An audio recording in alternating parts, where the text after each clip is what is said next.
Agora você pode fazer parte do clube de membros do Spurgeon TV. Esses são e-books já disponibilizados para os membros do canal. Todos os dias, novos e-books são adicionados junto com outros benefícios que só os membros têm.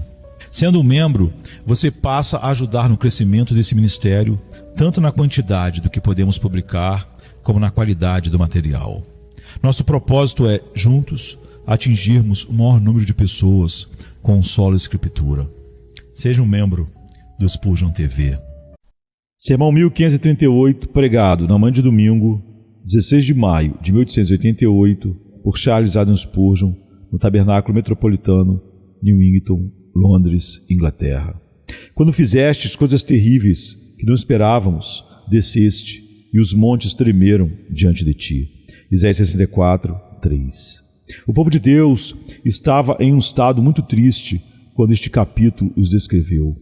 Isaías os retrata como sendo levados ao grau mais baixo de medo e tristeza.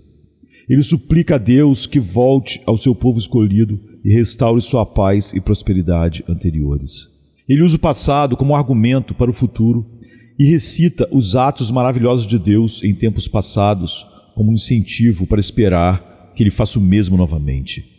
Se não fosse pelo fato de que Deus é imutável, nenhuma interferência poderia ser feita a partir do seu comportamento passado em relação a nós. Mas na medida em que Ele é imutavelmente o mesmo, ontem, hoje e para sempre, podemos seguramente inferir que o que Ele fez, Ele fará novamente. Dizem que a história se repete. Seria mais verdadeiro dizer que Deus permanece o mesmo, que seus caminhos são eternos e sua misericórdia dura para sempre. Portanto, é bom e sólido argumentar dizendo: tu fizeste isto e aquilo. Portanto, novamente desnuda o teu braço e mais uma vez permita que o teu povo se alegre em tua fidelidade e poder. Enquanto todos nós podemos fazer isso em favor da Igreja de Deus e encontrar uma rica fonte de argumentos em sua história passada, também podemos fazer isso por nós mesmos. Alguns de nós já estão envelhecendo e conhecemos o Salvador há 30 anos ou mais. Devemos estar bem abastecidos de razões para confiar nele e tenho certeza que estamos. Vamos olhar para o passado e lembrar como ele perdoou nossas transgressões, como ele nos recuperou de nossas apostasias, como ele aliviou nossas necessidades, como ele nos alegrou em nossos desânimos e nos fortaleceu em nossas fraquezas. Aquele que é nosso Deus ainda é o Deus da salvação e continuará a nos abençoar até o fim.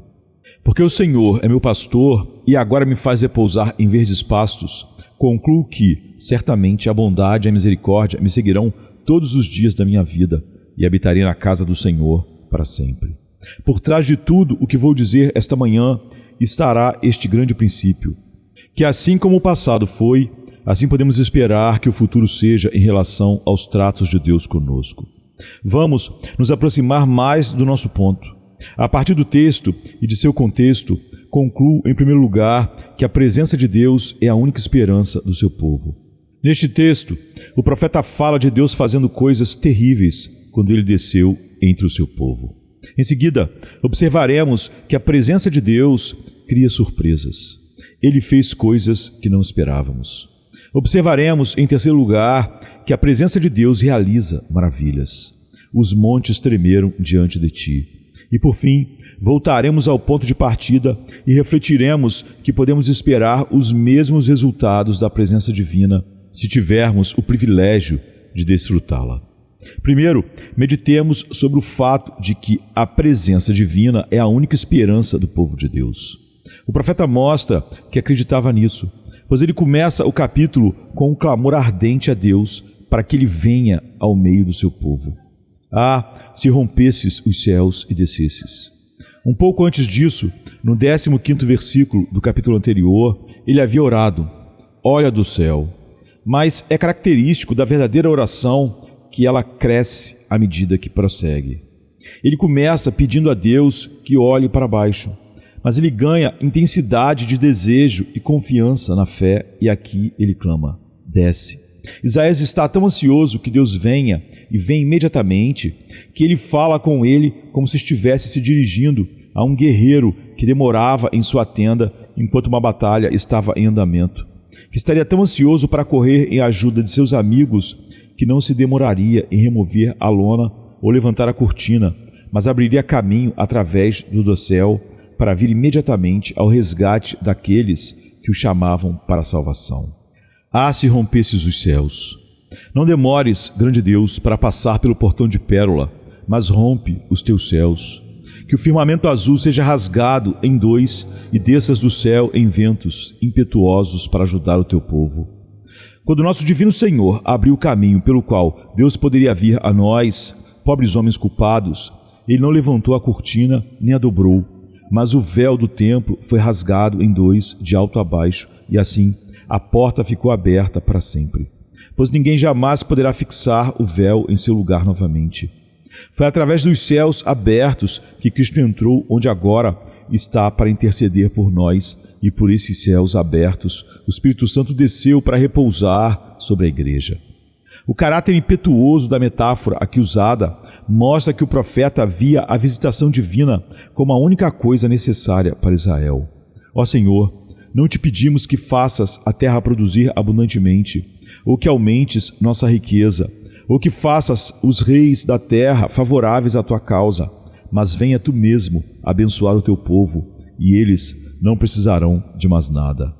Ah, se descesses rápido! Não é esta a oração de todo o coração verdadeiro aqui, que conhece a necessidade da igreja e a necessidade da época? Não precisamos tanto de mais ministros ou de mestres mais eloquentes, mas de mais da presença sagrada. Não queremos riqueza na igreja ou edifícios magníficos ou serviços ornamentados, mas ansiamos, acima de todas as coisas, que o Deus vivo refresque o seu povo.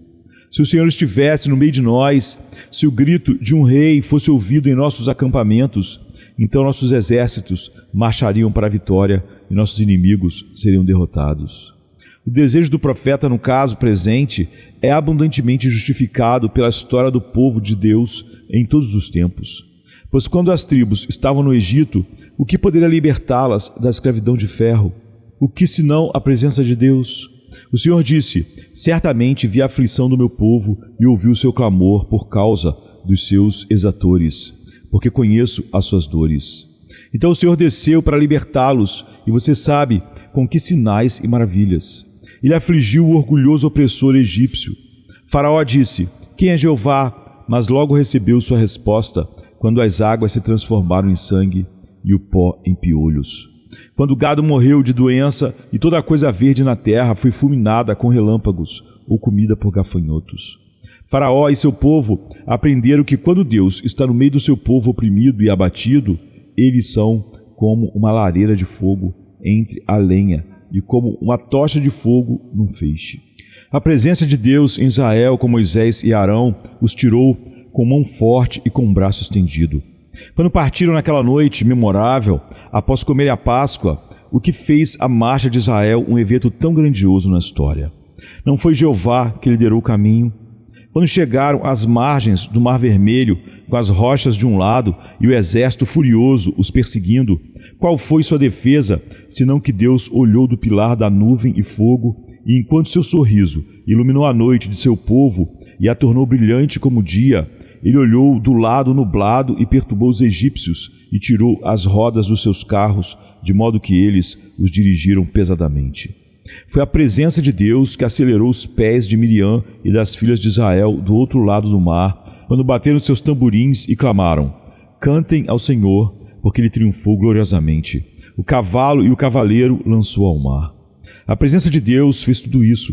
Aquele que habitava em meio às suas densas fileiras fez sua morada real, foi a glória de sua força, a bandeira de sua alegria.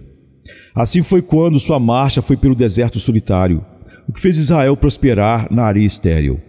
O que fez a nação beber abundantemente da rocha foi a presença de Deus que fez a terra um terreno irrigado, o seixo um riacho borbulhante. O tabernáculo estava em seu meio e a presença de Deus era simbolizada ali por um esplendor de glória entre os querubins, e isso fez de Israel o principal entre as nações. Toda a história de Israel prova a mesma verdade. A presença de Deus era a glória de Israel. Quando o entristeciam e o provocavam, então a mais fraca das nações ao redor deles os tiranizava. Eles eram uma nação insignificante e indefesa por si mesmos, mas quando Deus brilhava sobre eles, eram grandes entre as nações e o cetro de Israel se estendia de mar a mar. Deus conosco, quando escrito na bandeira de Israel, garantia-lhes honra e conquista, mas sem Deus nada podiam fazer. Queridos amigos, essa verdade que é assim confirmada na história do antigo povo de Deus é certamente verdadeira para nós. O favor de Deus é a esperança de todo o povo. Primeiro, vemos isso na pessoa do Senhor Jesus Cristo. Quando você e eu recebemos conforto ou esperança de aceitação até vermos Deus conosco em nossa carne. O mundo teria perecido se Deus não tivesse descido até ele na pessoa de seu amado Filho. Em Belém, um mistério maravilhoso foi visto. A divindade velada sob a forma de um bebê. Este foi o nascimento da esperança. Assim também, quando o Senhor Jesus vem a qualquer um de nós por seu Espírito, nossa esperança começa. Nós o vemos como nosso Emanuel e somos consolados. Dr. Watts canta mais docemente: até Deus em carne humana a ver, meus pensamentos não encontram conforto. O santo, o justo e sagrado, 3 são terrores para minha mente. Mas se o rosto de Emanuel aparece, minha esperança, minha alegria começa. Seu nome proíbe meu medo ser vil, sua graça remove meus pecados. Deus nos salva vindo até nós em Cristo como expiação em sua mão para remover nossos pecados. Sim, e nossa esperança de perfeição da salvação ainda reside na vinda de Cristo a nós. Esperamos que, quando Ele vier no último dia, embora nossos corpos possam ter visto a corrupção e os vermes possam tê-los devorado, ainda assim em nossa carne veremos Deus. Quando Cristo vier uma segunda vez, a trombeta do arcanjo soará, então receberemos a adoção, a saber, a redenção do corpo pela qual agora aguardamos esperançosamente. Porque Ele vive, nós também viveremos, e porque Ele virá para ser revelado, nós também seremos manifestados. A primeira vinda do nosso Senhor em nossa carne nos deu salvação eterna. Sua vinda a nós, pelo seu Espírito, operou em nós uma fé viva e sua segunda vinda, em breve, é o grande objeto da nossa esperança. Ninguém sabe o dia e a hora, pois o Pai guarda isso em seu próprio poder, mas a consumação de todas as nossas esperanças está envolta nisso e, portanto, clamamos: venha rapidamente, assim seja, Senhor Jesus, venha rapidamente. Amém. Então vejam, irmãos, é a esperança de Deus conosco em Cristo que é a base de toda a nossa esperança.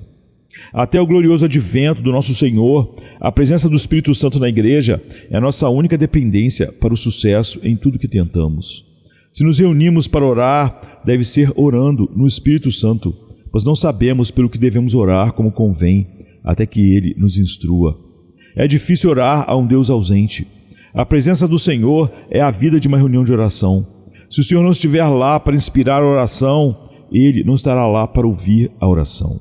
Quando pregamos, é um testemunho pobre se não tivermos a unção do Senhor repousando sobre nós e sua presença ao nosso redor. Se o Espírito de Deus não estiver com o pregador, uma língua silenciosa pode ser tão eficaz quanto o discurso mais eloquente. Assim é com o nosso empreendimento missionário. Deve ser um fracasso a menos que o Senhor esteja nele do começo ao fim. Todo missionário poderia dizer com razão: se o teu Espírito não for comigo, não me conduzas aqui. Será inútil organizar sociedades, alistar assinantes, iniciar esforços concretos e gastar dinheiro e zelo nisso, se o Senhor não estiver lá. Sem mim, nada podeis fazer, disse nosso Senhor antigamente, e o mesmo é verdadeiro hoje. A presença de Deus é essencial para cada um de nós se quisermos ser salvos.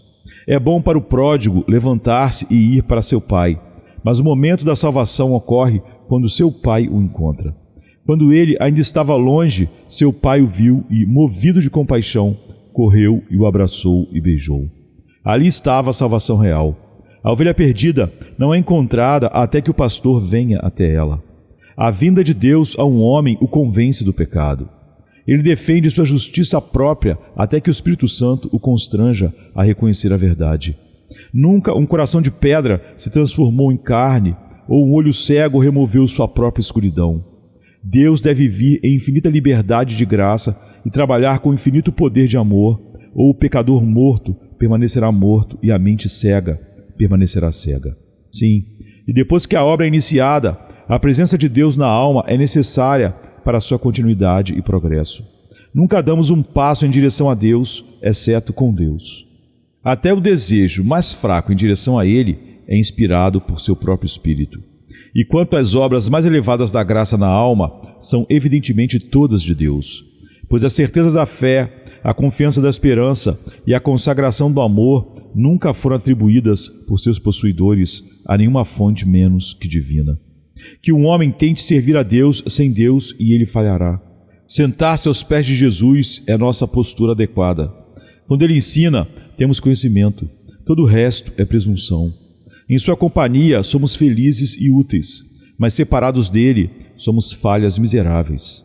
Até no próprio céu, a presença de Deus é a fonte de alegria e perfeição. Lá em cima, eles não precisam de vela, nem da luz do sol, porque o Senhor Deus os ilumina. Se ele não estivesse entre eles, seria tão escuro quanto a sombra da morte. Os abençoados bebem do rio de suas delícias. Nenhum outro rio alegra a cidade de Deus. Sua vida é a vida dele. Sua bem-aventurança é o próprio prazer divino dele. Eles entram na glória de Cristo e são preenchidos com a alegria de Cristo. Não é claro o suficiente que nossa necessidade mais essencial é a proximidade de Deus às nossas almas? Minha alma espera somente em Deus, pois minha expectativa vem dele. A petição de Davi será minha. Aproxima-te da minha alma e redime-a. Para mim, bom é estar junto a Deus. Ó Senhor, lembra-te da tua palavra para o teu servo. Minha presença irá contigo e eu te darei descanso. O segundo ponto que desejo trazer à sua atenção é que, quando o Senhor vem, sua presença cria grandes surpresas. Quando fizestes coisas terríveis que não esperávamos, desceste. Sempre foi assim. Sempre que Deus veio aos homens, Ele sempre os surpreendeu. Mesmo os mais expectantes entre os homens acharam suas expectativas muito superadas, enquanto aqueles que estavam deprimidos e profetizaram coisas sombrias ficaram completamente surpresos ao ver a bondade do Senhor. Deus veio à casa de Jacó e seu filho favorito foi vendido como escravo. Os ismaelitas o levaram ao Egito. Ah, disse Jacó quando pensou nisso e em suas outras provações, todas estas coisas estão contra mim. Ele não podia entender que poderia haver algum bem intencionado do Senhor quando ele clamou: José não existe, Simeão não existe, e queres levar Benjamim? E ainda assim, Deus estava fazendo grandes coisas por ele que ele não esperava. Pois José foi colocado no trono do Egito para que pudesse fornecer um refúgio para seu velho pai e seus irmãos nos dias em que houvesse uma fome sobre toda a terra. Então ele diria a eles: desçam até mim, não demorem, vocês habitarão na terra de Gósen e ali eu os sustentarei. Deus estava fazendo pelo patriarca tremendo coisas que ele não esperava. Não vou me deter para dar exemplos na história do povo de Deus. Muitas vezes eles clamaram: Tu és o Deus que faz maravilhas. Quem é como tu? Você acha que os israelitas, quando estavam à beira do Mar Vermelho, imaginaram que andariam por ele a seco? Quando estavam na areia ardente, esperavam viver sob uma vasta sombra durante todo o dia? Ainda assim, eles o fizeram, pois a coluna de nuvem os protegeu do calor. Eles supunham que seu acampamento seria iluminado à noite, como nenhuma cidade de tendas jamais foi iluminada antes, com uma iluminação mais brilhante do que nossas luzes elétricas podem nos proporcionar. No entanto, a coluna de fogo foi uma grande iluminação para eles. Quando estavam famintos, esperavam colher o pão dos anjos fresco dos céus.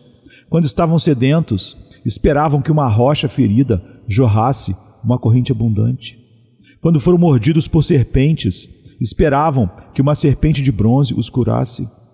Quando chegaram ao rio, esperavam ver o velho Jordão recuar diante dos pés dos sacerdotes. Quando rodearam a cidade de Jericó, esperavam ver a muralha desmoronar sobre a cabeça de seus habitantes, porque as tribos soaram trombetas de chifre de carneiro e deram um grito. Não, a história de Israel é uma história de surpresas e misericórdias inesperadas. O Senhor faz grandes maravilhas e seu povo fica cheio de feliz assombro. Tem sido ainda mais assim nas obras da graça. Veja o que Deus fez por nós em misericórdia incomparável. Quando ele estava nos portões do Éden e conversou com Adão e amaldiçoou a terra por causa do homem, algum anjo que estivesse observando poderia imaginar que em tudo isso Deus pretendia mostrar a grandeza da sua misericórdia para que onde o pecado abundou, a graça superabundasse? Algum homem, algum anjo, algum serafim jamais imaginou que o Filho de Deus desceria para nascer nesta raça rebelde? Já entrou na concepção deles que ele morreria, o justo pelos injustos, para levar os homens a Deus? Já se pensou que o homem pecador seria adotado na família divina? Você não acha uma coisa mais incrível que homens pecadores nasçam de novo e sejam adotados na família de Deus?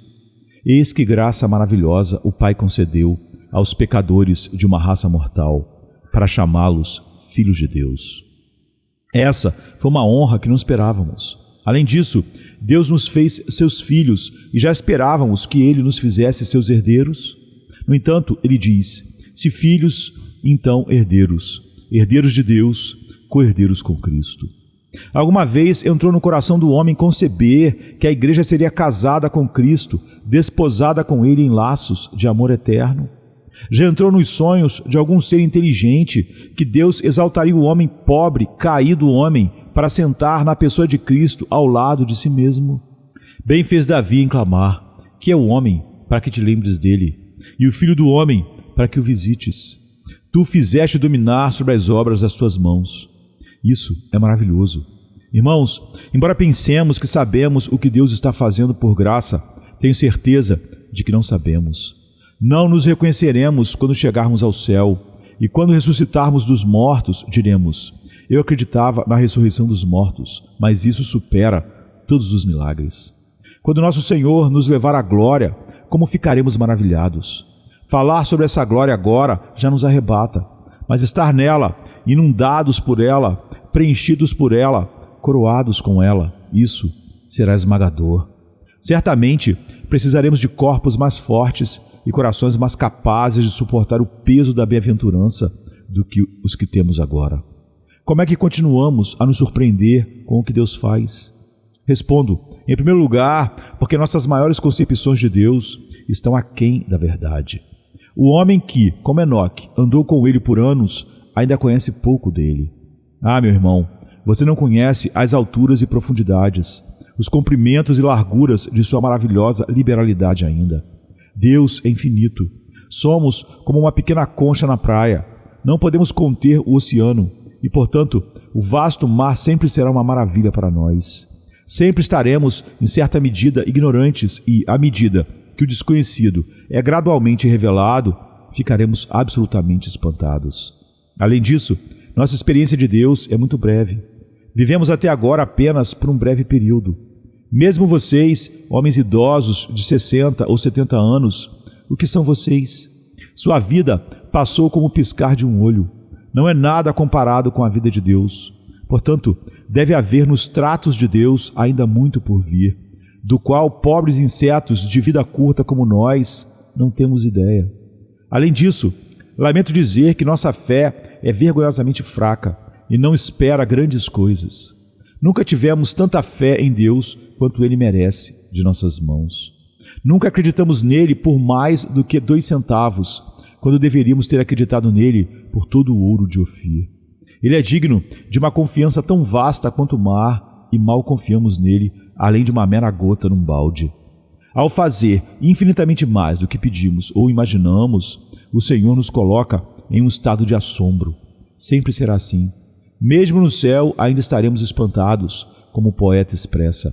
Então deixe-me montar e voar para o mundo brilhante do dia sem fim e cantar com arrebatamento e surpresa sua bondade amorosa nos céus. É uma coisa muito abençoada que seja assim. Estou tão feliz que Deus fez aquelas coisas que não esperávamos, porque primeiro, isso mantém nossa vida fresca e doce e nos afasta da monotonia e rotina. Vocês, pessoas que não têm Deus, devem achar a vida um conto desgastado. Uma semana deve ser muito parecida com outra e um ano como outro para vocês. Mas alguns de nós podem cantar, minha vida continua a ver novas maravilhas. Romances. Asseguro-lhes que nenhum romance pode igualar em interesse os fatos não ordenados da experiência cristã, especialmente no caso daqueles que são muito provados. Fatos superam ficções em seu poder de surpreender. Os criadores de romances podem coçar a cabeça o quanto quiserem, mas não conseguem inventar histórias comparáveis àquelas que acontecem conosco em nossas vidas cotidianas. Não nos cansamos de viver porque há algo novo a cada manhã na bondade do Senhor. Novas revelações são trazidas pelas provações que somos chamados a suportar. Assim, Ele aumenta nosso conhecimento. Quando você e eu entramos em uma nova dificuldade, deveríamos cair de joelhos e agradecer a Deus, porque Ele está prestes a nos elevar a uma graça maior de discipulado. Aflições santificadas são promoções espirituais. Quando Ele me coloca em maior dor, meu Senhor acha adequado me introduzir em uma câmara interior.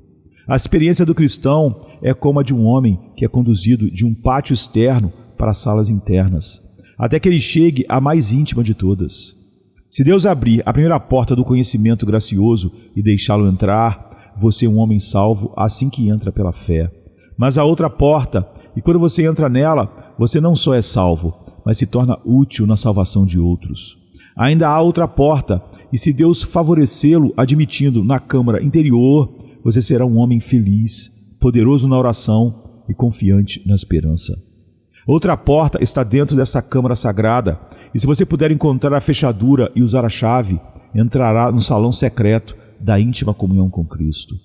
Não sei quantas salas há, uma dentro da outra no lugar da sabedoria celestial, mas sei que, sempre que o Senhor está prestes a introduzir seus servos em uma câmara ainda mais secreta, onde estarão mais perto dele, Ele geralmente lhes envia uma nova provação para testá-los e descobrir se podem suportar uma nova parcela de suas revelações de amor. Bendigo o Senhor pelas provações, pois elas provam a fidelidade do Senhor e o tornam mais querido aos nossos corações. Ele nunca nos levará a um labirinto sem nos dar a pista. Crescentes provações nas mãos de Deus significam crescente graça. Você estava uma vez em uma pequena canoa e não podia deixar o riacho. Mas quando os anos passaram, você remou em um barco no rio, embora não ousasse deixar a margem. Agora, o Senhor lhe construiu um navio maior e você faz viagens costeiras no mar. Mas Ele não pretende que você seja sempre um mero costeiro, carregando algumas cargas. Ele pretende que você cruze os mares, enfrente o oceano e navegue pelo mundo. À medida que você é gradualmente preparado para viagens mais longas, assim enfrentará tempestades mais fortes e verá mais das obras do Senhor e de suas maravilhas nas profundezas. Misericórdias surpreendentes tendem a despertar nossa gratidão. Não temos nos maravilhado com a bondade do Senhor? Bendize ao Senhor, dissemos. Nunca sonhei com tal amor. Essa saída das minhas dificuldades é excelente, mas é uma que eu nunca poderia ter previsto. Estou feliz por ter sido levado a apertos para que eu pudesse ver como meu Senhor poderia me tirar deles. Quase desejo ter estado com Sadraque, Mesaque e Abednego na fornalha ardente. Deve ter sido uma coisa maravilhosa andar ileso entre aquelas brasas incandescentes e sair, e ser capaz de dizer de todas as suas roupas para seus filhos e os filhos de seus filhos: estas passaram pelo fogo. Veja as meias e o chapéu que usei em meio às chamas. Não há cheiro de fogo sobre elas. Que guarda-roupa para passar para os filhos de seus filhos, para mostrar o que o Senhor fez. Alguns de nós podem fazer isso espiritualmente, pois nossos corações estão repletos de memórias gratas. Quanto Deus é glorificado por seu povo quando Ele faz coisas que não esperavam. Seus vizinhos ficam surpresos. Ao contar a história, até mesmo os incrédulos são impactados por ela e estranhos se unem para dizer: o Senhor é bom para o seu povo e sua misericórdia dura para sempre. Queridos amigos, sei que alguns de vocês podem contar exemplos em que a presença de Deus trabalhou grandes surpresas para vocês e posso me juntar a vocês nisso. Se vocês tiveram ricas experiências, certifiquem-se de contá-las a outros. Talvez vocês se lembrem de que há 15 dias, na manhã de domingo, preguei sobre a profunda experiência de Paulo e disse que as experiências dos santos eram um tesouro, do qual eram os guardiões para o benefício de outros. Um irmão bem conhecido e amado em Cristo estava aqui naquela manhã. Refiro-me ao Sr. W. Haslam, um clérigo da Igreja da Inglaterra, e ele concordou plenamente com a observação que a colocou em prática enviando-me um livro no qual escreveu a história dos primeiros 20 anos do seu ministério. Eu aproveitei muito a leitura da narrativa e, para colocar em prática o princípio, agora vou contar brevemente a história da conversão do Sr. Haslam como um exemplo de coisas que não esperávamos. Todos vocês já ouviram falar de Billy Bray, o metodista da Cornualha que era tão poderoso na oração. Havia uma certa colina que Billy costumava passar, pela qual ele orava com todas as suas forças, até acreditar que seu Pai Celestial havia lhe dado aquela montanha para que todas as almas que viviam nela fossem salvas. Ele visitou todas as casas e obteve uma bênção para os habitantes. Mas como havia apenas 3 casas na colina, ele orava de sua maneira simples para que mais fossem construídas. Parecia uma oração estranha e os vizinhos não achavam que fosse sábia, mas, no entanto, foi atendida. Algum tempo depois, quando ele visitou aquele lugar, descobriu que o Sr. Haslam havia construído uma igreja e escolas ali. E sua alegria foi grande até ele entrar na igreja.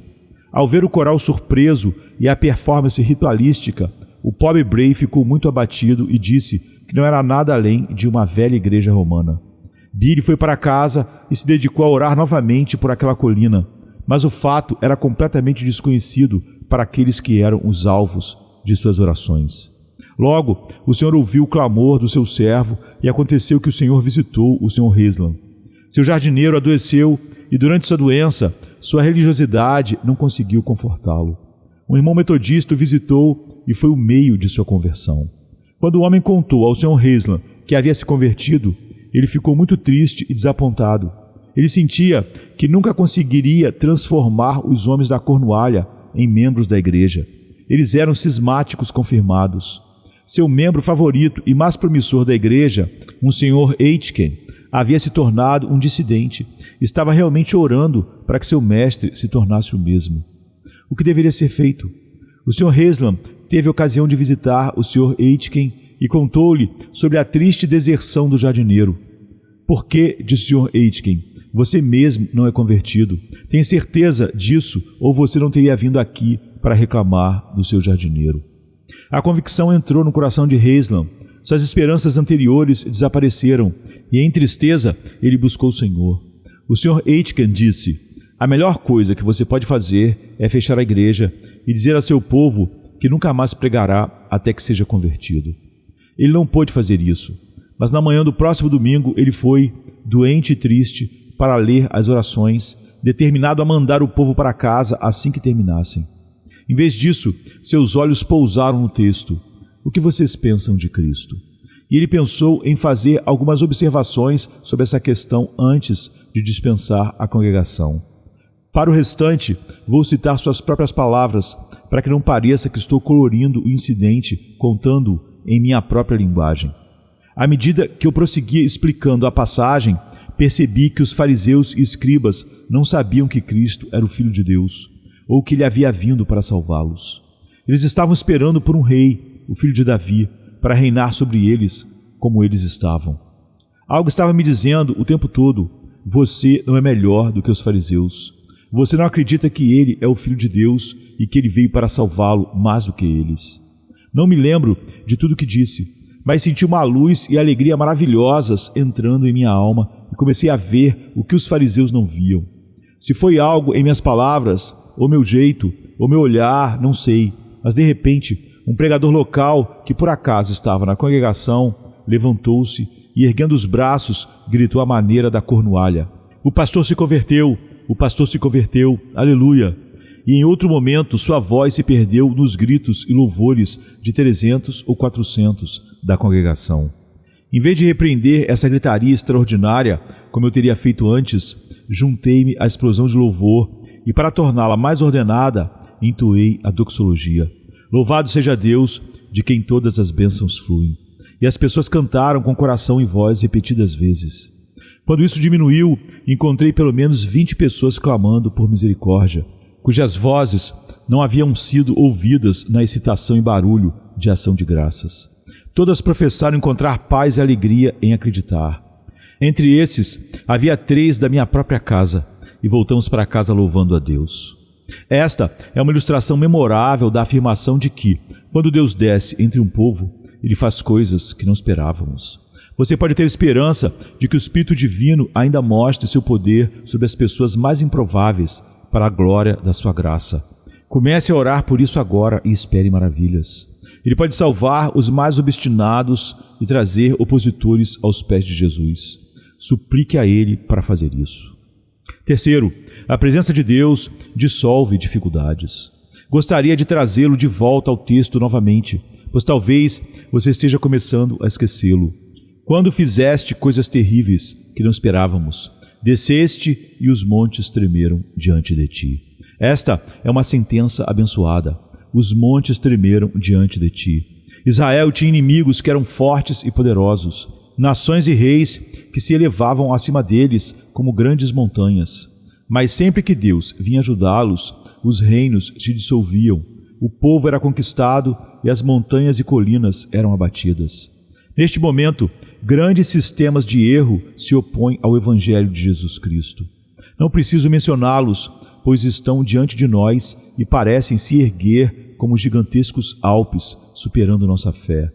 Bendito seja Deus! A Igreja só precisa da presença divina em seu meio e todos os sistemas de erro descerão aos seus pés como geleiras que se dissolvem no sol do verão. Talvez você tenha visto um vulcão quando uma corrente de lava estava descendo por seu lado, e se assim for, você teve a metáfora do texto diante de seus olhos. Deus só precisa tocar e a montanha se derrete e desaparece. Assim será com a infidelidade e a superstição, o racionalismo e o ritualismo, e todas as formas de erro. Se o Espírito Santo revestir a igreja de poder com sua presença, os poderes do mal não se manterão por uma hora. O fogo da verdade sagrada e da vida celestial os dissolverá completamente. Muitos corações são duros como granito. Você pode orar por eles, falar com eles, pregar para eles, mas tudo em vão. O que é necessário é a presença de Deus, e então corações de pedra são transformados em carne. Almas mortas sentem o pulsar da vida espiritual e a corrupção é vencida pelo poder da ressurreição. Não tenha medo, irmão. Nenhum coração pode resistir à graça de Deus quando ela vem com todo o seu poder. Não desespere em relação ao seu filho pródigo. Continue orando e ele ainda virá à casa de Deus com você e vocês cantarão juntos os louvores do amor redentor. Não desespere de ninguém enquanto você tiver um coração para orar. Dentro de nós mesmos também podemos ver montanhas de dificuldades. Mas se formos a Cristo e assim obtivermos a ajuda de Deus, toda montanha afundará e toda rocha se derreterá. Sua misericórdia é mais que um par para o meu coração, que se maravilha ao sentir sua própria dureza partir.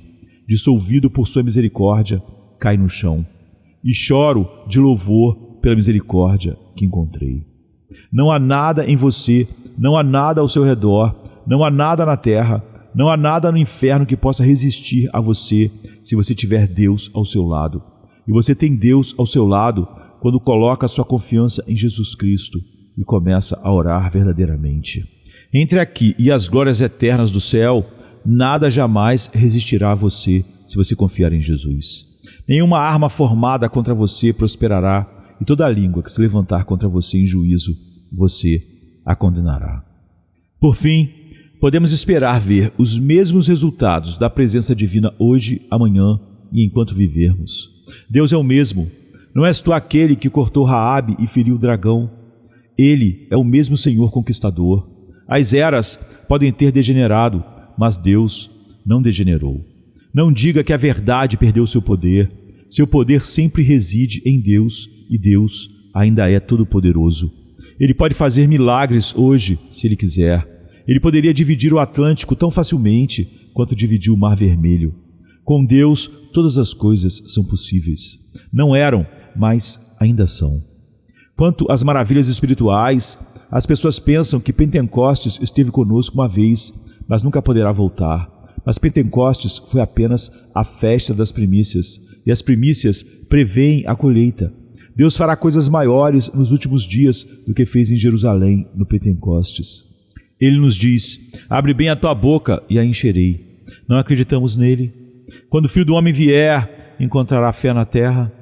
Há uma quantidade microscópica dela que nenhum olho, exceto os dele, que são como chama de fogo, poderia espiar. Ainda assim digo, Deus é o mesmo e digno de ser confiado. E, irmãos, nós somos os mesmos. Não, você diz, não somos homens tão bons quanto os que viveram nos tempos antigos. Respondo que eles tinham as mesmas paixões e fraquezas que nós temos agora. Não havia um pingo de bondade nos apóstolos, mártires e confessores que Deus não tivesse colocado ali. Um vaso de barro é do mesmo barro que outro, e o mesmo Deus pode colocar o mesmo tesouro em um, assim como em outro. Ele pode abençoar você e a mim, como abençoou Pedro, Tiago e João. A natureza humana ainda é natureza humana, tanto em sua degradação quanto em suas possibilidades. Deus pode fazer tanto de você, minha querida irmã, quanto fez de Dorcas, ou Maria, ou Lídia. E Ele pode fazer tanto de você, meu irmão, quanto fez de qualquer dos dignos dos tempos passados, se você confiar nele. Este braço fraco poderia matar 1000 homens, ou arrancar as portas de Gaza, ou matar um leão, ou derrubar um templo sobre os filisteus, se Deus escolhesse usá-lo, como fez com Sansão. O Senhor tem sua própria escolha de instrumentos, e Ele pode fazer qualquer instrumento adequado para seu uso, se Ele assim desejar. Irmãos, as promessas são as mesmas. Você pergunta, como é isso? Algumas delas não estão desatualizadas. Não, a aliança é composta de promessas permanentes, adequadas para todas as eras, e todas elas são sim e amém em Cristo Jesus. Temos as misericórdias seguras de Davi, elas permanecem firmes para sempre. Observe, ainda há coisas a serem feitas por Deus que nos deixarão atônitos. Clamaremos contra nós mesmos por nossos pensamentos desanimadores e desalentadores. Pois em breve, talvez antes que alguns de nós vejam a morte, contemplaremos coisas maiores do que nossos pais viram e bateremos palmas de pura alegria. Leia o capítulo que segue nosso texto e veja o que Deus está prestes a fazer. Fui buscado por aqueles que não perguntavam por mim.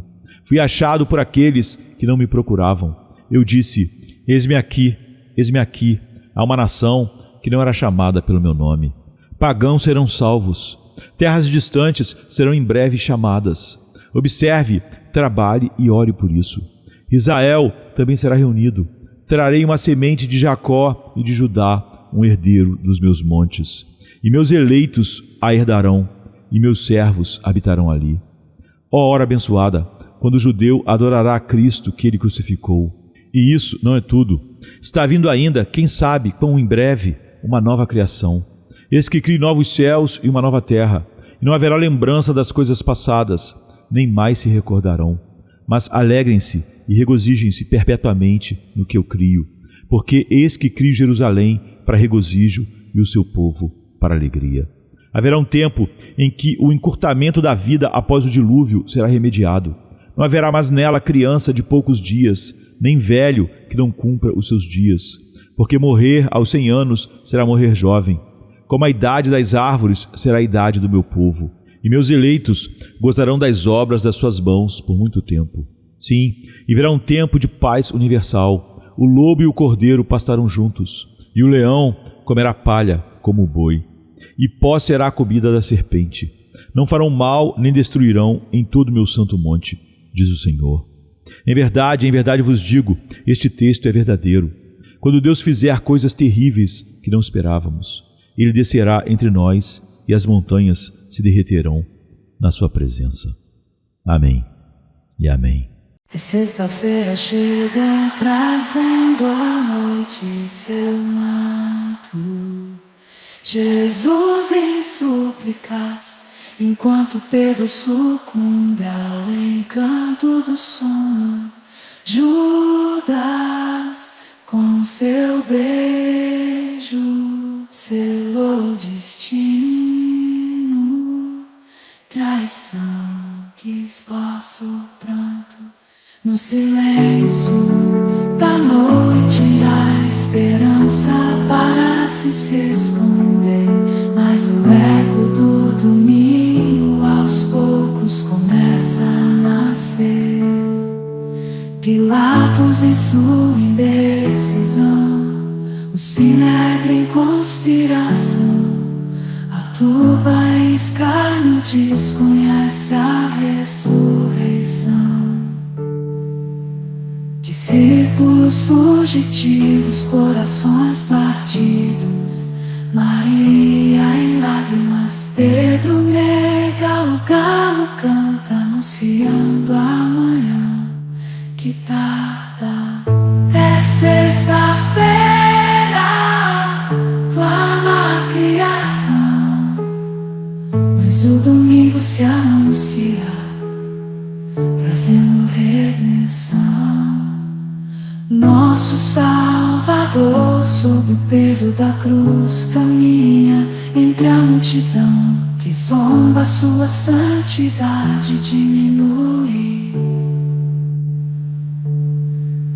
A coroa de espinhos, o sangue que escolhe marcas de amor infinito. É sexta-feira, mas a esperança do domingo não está tão distante. Elevado na cruz, entre criminosos a dor se faz presente. O véu se rasga, a terra treme, o céu escurece, o silêncio envolvente. A pedra colocada, os guardas se postam, a vigília começa, mas a promessa do domingo no coração ainda aquece.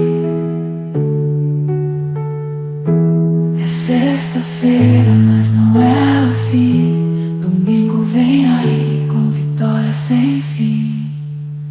A escuridão parece reinar, a morte sorri, certa de sua vitória. É sexta-feira, mas a história ainda não contou só a glória.